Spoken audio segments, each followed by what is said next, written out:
Hello everyone. It's funny that I've called my speech Addicted to Escaping Reality because I'm so scared and nervous right now I could literally run away.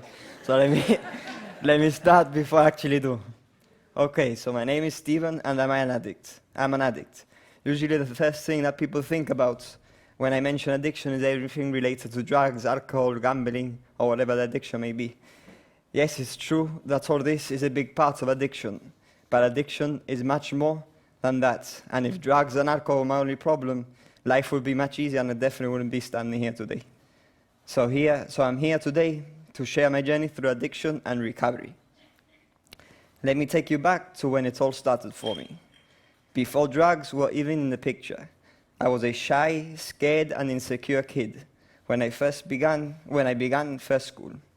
As a kid, I already felt different to everyone and I hated this feeling.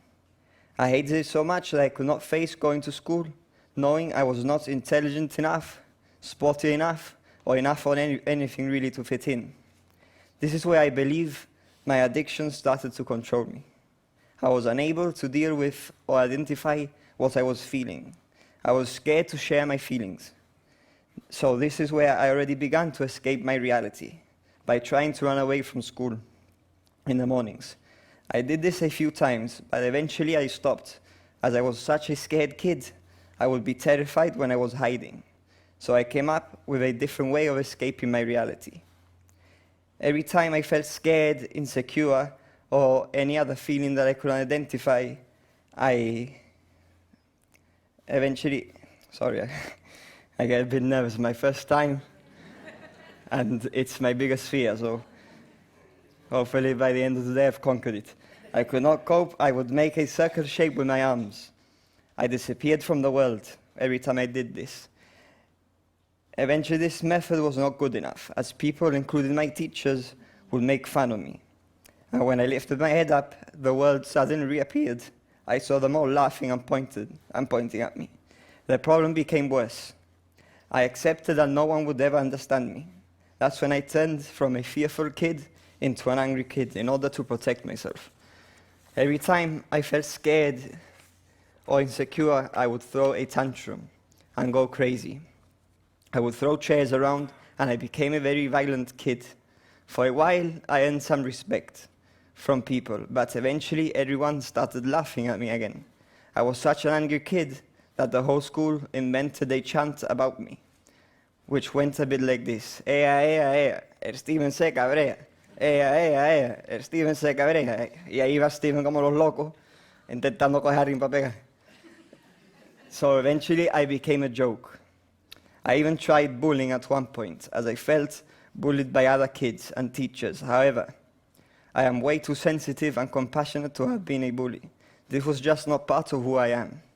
For example, the other day I went to see a film with my nephew, the new Winnie the Pooh, and I ended up crying in the cinema. So imagine how much I would cry when I got home and prayed for someone to help me. I did not want to hurt anyone. I just wanted my pain to go away.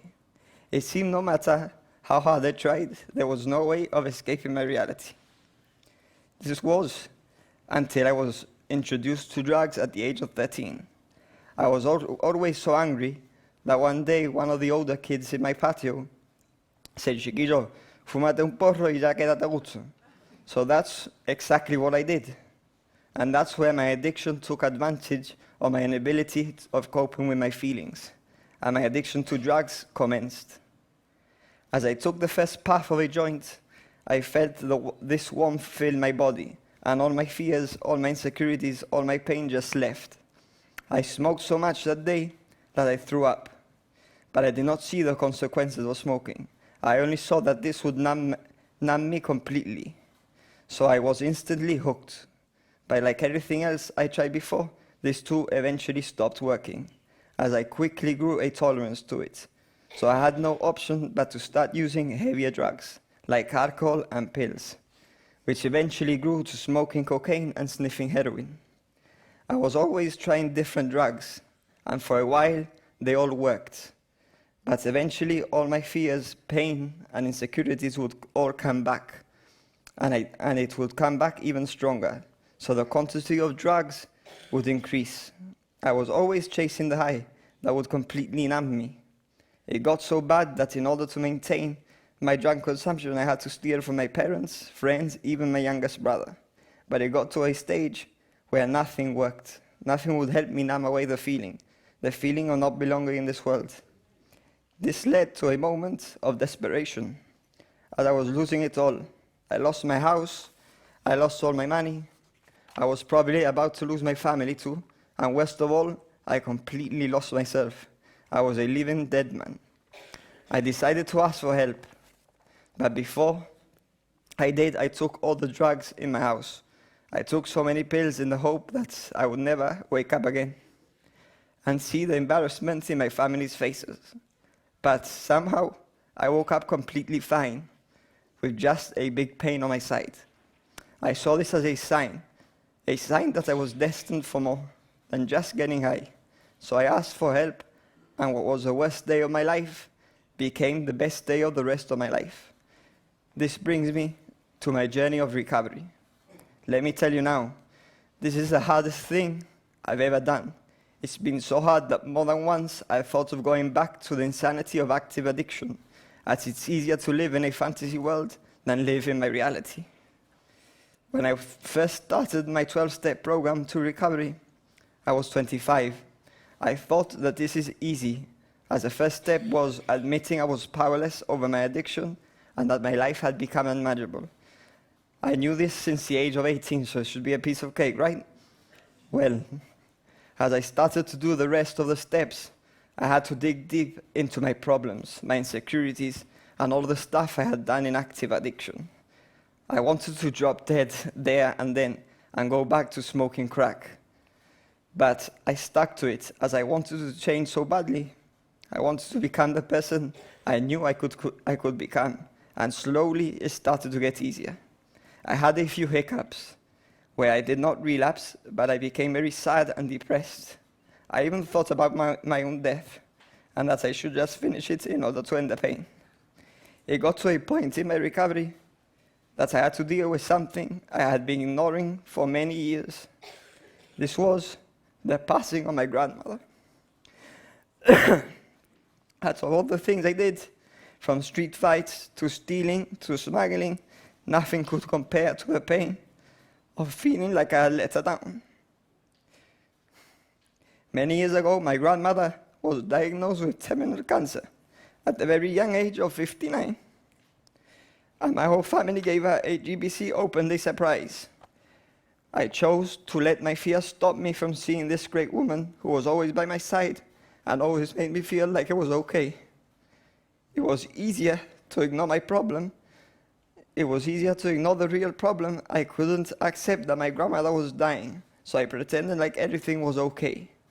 I couldn't bring myself to visit her during her illness, and this haunted me my entire youth, years, and adulthood. She sadly passed away at the age of 60.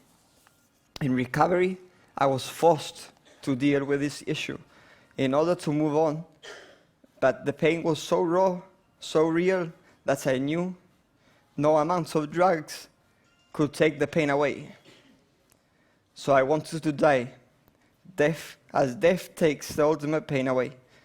This is how addiction gets to us. Addiction is an incurable disease, and its goal is not to get us hooked on drugs or alcohol or whatever the addiction may be. Its goal is to kill us through it. I have been fortunate in recovery, as I have a great family who support me. I have lots of good friends who are also addicts in recovery, and show me how to cope with reality. I found a sport in which I invest a lot of time and effort. This sport is running. Running makes me challenge myself and also gives me a healthy way of escaping my reality when I need a break from my mind and my addiction. I met a friend in running who gave me the freedom to share my pain with her and always listen to me without judgment. However, not all recovering addicts have the same luck as me, as they try and make the changes but come across a lot of stigma and judgment that's add to the problems. In the end, they give up on recovery. I too come across and still come across this stigma on a daily basis, and it's very hurtful and saddening when you have to hide who you are in order to not be judged and be accepted. This is why I speak up and share my journey. My aim is to try and show people that if you are hard on us, but also give us a chance when we try and make the change, we can become great, loving people who will always go out the way to help others. This is why, at the beginning of next year, I will be leaving to South Africa as a volunteer worker to help the more unfortunate people and experience a different way of living, a different culture, and to open my eyes a bit more. So remember, next time you meet an addict who is trying to make the change, pat them on the back and support them, take an interest in them, make them feel it's okay to be a recovering addict and not hide it away. We are humans just like you and did not ask for this illness. Please don't close doors on us, as we already have addiction trying to kick our ass on a daily basis. And for my fellow addicts, active or in recovery, remember there is a life after drugs, and it's a beautiful one. Trust me. I also thought there was no way I could move on without numbing my pain. I was at an all-time low, and 3 days before I hit rock bottom, I found myself sitting down in Casement's tunnel with a hood over my head, begging for money so I wouldn't lose my house. A day later, I got paid a big sum of money for an illegal job I did. And instead of using this to change my life and start fresh, I spent it all on drugs, as I could not see a way out. But with help and support, there is one. First, we must deal with our deepest pain, and we get worse before it gets better. But it gets better. And it's the best feeling in the world. Life is beautiful, people. Let's enjoy it and love each other. No matter where you come from or what you have wrongfully done in the past, let's help one another grow and improve for a brighter future. Thank you.